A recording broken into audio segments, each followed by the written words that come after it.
It's been a little while since you've been in the music scene. Where's Sprout been lately? What's been going on? I was in the custody of the Kansas Department of Corrections. I had some old business I had to take care of. Charges that were 4 years old that I was only having a maximum of 6 months on, and so stop the insanity. I turned myself in, and I only had to do 4 months and free and clear, no probation, no parole. I got a piss in a cup for anybody, so great. I think that's so stupid, examining pee, but hey, you know, the government's got to get their jollies off too. Bastards. So during your departure from the music scene, your incarceration, did you work on any music? Were you still in the scene even though you were out of the scene? To be brutally honest with you, I didn't write a damn thing while I was in there. I wasn't really comfortable. What I wanted to do was wait till I got out so I'd be in a place where I'm focused. I had a lot of thoughts in there, and I had plenty of paper, and I had lots of ink pens, but I just couldn't do it. It'd make me think of home too much. Mm-hmm. You know, like, I was in contact with my guitar player, Kevin Kinkler, when I came to King Shifter. And I talked to him about, once or twice a week. And he kept me filled in on things going on. I learned that some friends of mine, some old bandmates, some old musician friends of mine got together and started a hardcore band called Odds Against. Jeff Butler. Oh, I heard he was playing guitar. Don't quote me on that, but I heard he was playing guitar. Now, if he's playing guitar, and Jeff Butler's a homie of mine, Zero Cell, his Days Collapse. Oh, yeah. We had some good bands together. How them big old bratwurst fingers fit on a guitar like that? Yeah. I can't wait to see that, really. Yeah. And Matt McBee singing, so... I got word on shows that happened, while I was in there. I was kept in the loop pretty good by him when it comes to the music scene and the band business and status on what we've got going on in King Shifter. Now, before you went in, I know you were kind of top secret about a project you guys were working on, and now you can. I assume you can talk about it a little bit. Yes, I can talk about it a little bit. The tribute album you guys are a part of. Tell us a little bit of how that whole thing came about. Well, as it's very publicly known, I was on the run from the law at this point in time when the opportunity came up to do this Black Sabbath cover for this Ozzy tribute record. I was excited about it. The only thing was it was just going to prolong me turning myself in. So pretty much that getting to that point, was important for me to do in order to turn myself in. Mm-hmm. It ended up I had to stay on the run for another month just to be able, because we had the studio time booked a month away. Mm-hmm. That's what he had available. We didn't want to go to anybody else but Miles. Oh, yeah.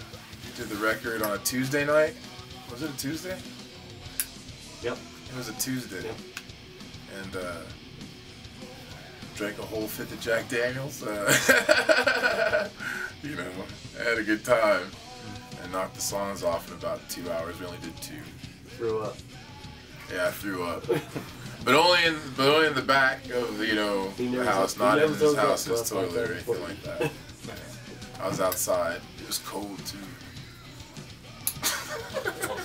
Let's talk about the first time you heard the final product, the final mix of the songs. What did you think? Were you happy with them? Well, that was yesterday. Ah. Let's see. We heard the rough mix that we got from Miles, and I knew it was going to go out to be mastered. And I never, ever in my life was a part of a record that was mastered at all. So I'm just like, oh, okay. We actually sent it to a mastering guy. It's weird. But, man, I was in there by the time they got that back, the mastered version, he sent two different masters, Igor in New York. He sent us two different mastered versions, and we just picked the one. I guess they picked the one they liked the best, which sounds really, really good. The other song we recorded from Hole in the Sky, by the way, was the Black Sabbath.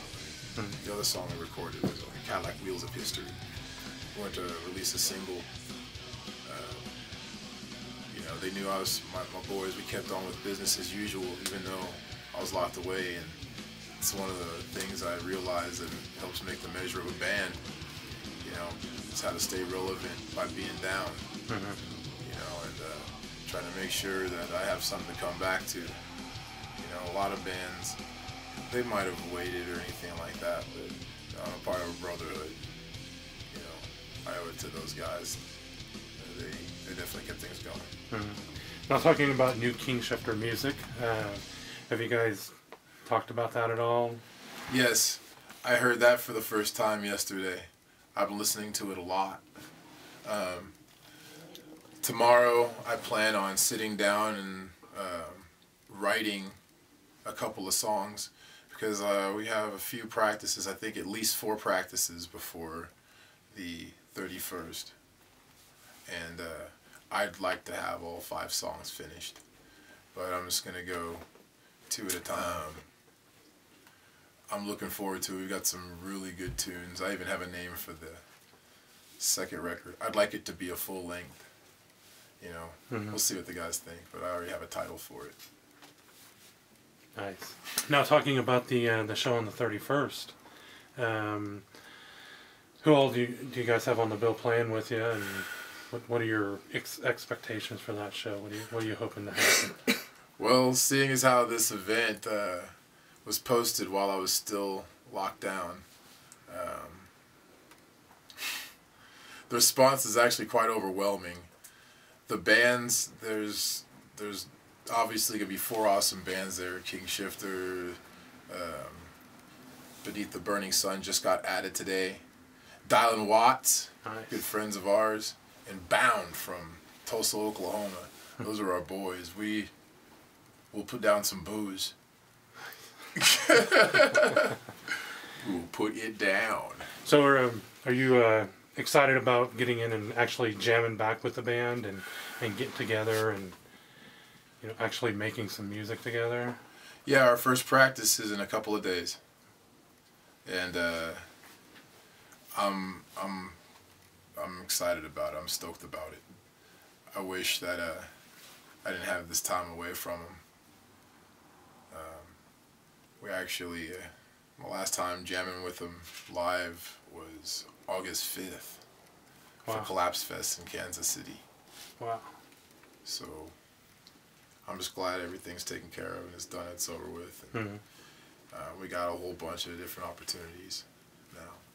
See, it might take a negative and have something, hugely, positive come out of this whole thing, and maybe it'll inspire some just phenomenal music out of you.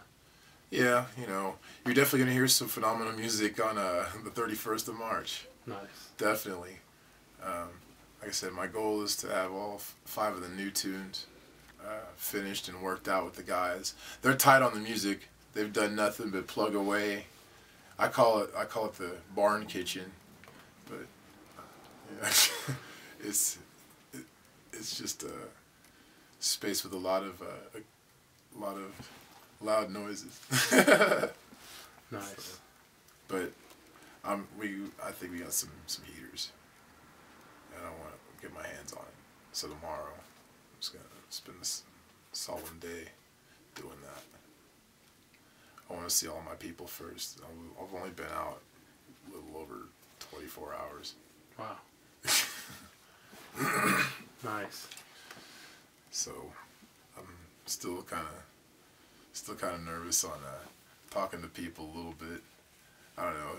4 months, it affected me in some ways while dealing with people. I just have to uncondition myself. Get back to normal. Yeah. I've had anxiety lately.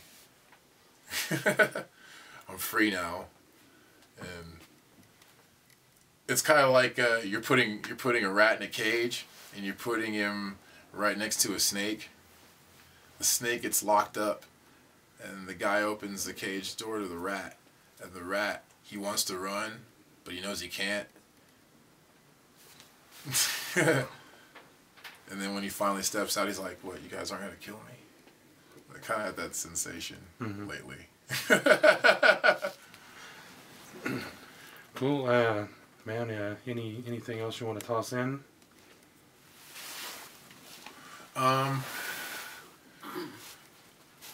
We have a lot of shows coming up.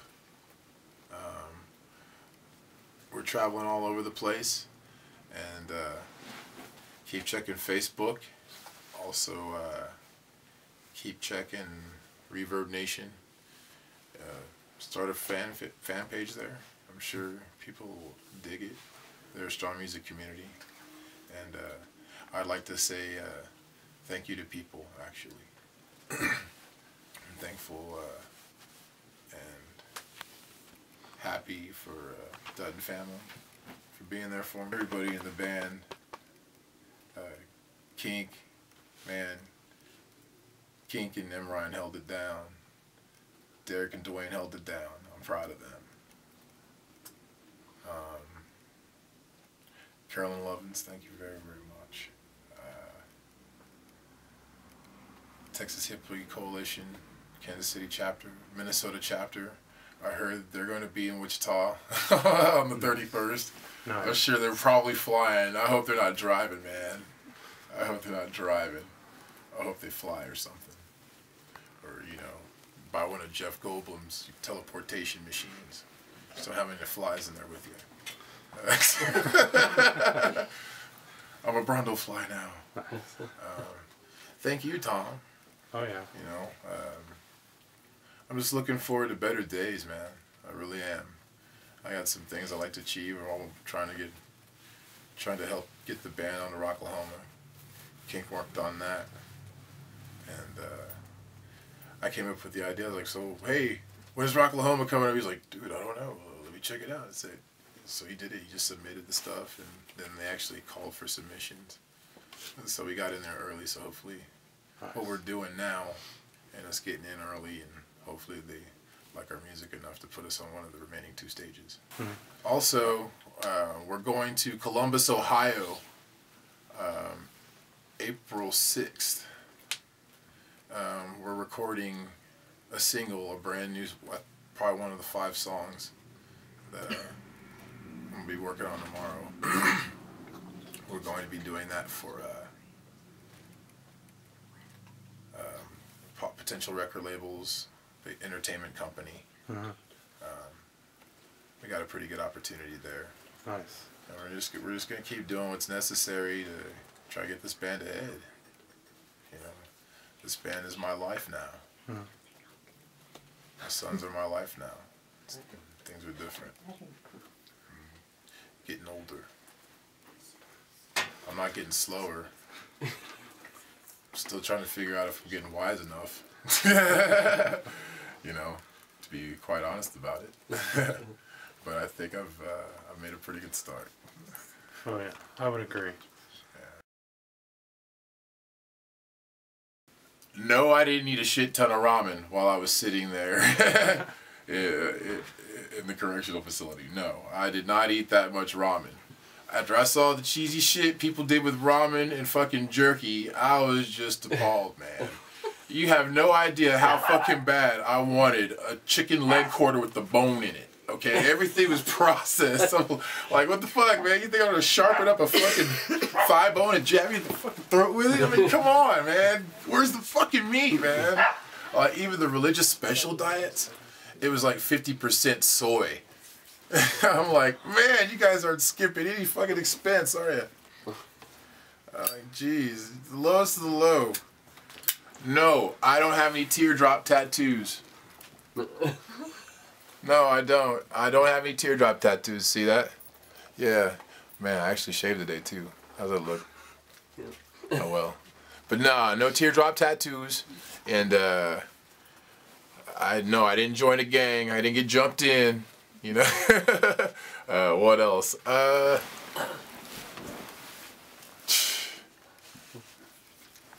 What else about prison that I didn't like?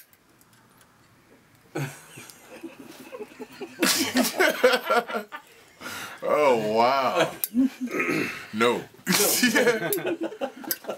Oh. Sorry. And I heard a lot of stories about particular crimes. I guess the best pieces of advice I can give to you fellas that think about going out there into the world, when you get with a chick, look at her ID. Because the first thing I tell you when you go to the joint, she was only 17. They're going to tell you that. You're like, you a fucking mo. You know, it's like, Jesus Christ. All right, that's about it. Jail sucks. Prison sucks. Emo suck. Nazis suck.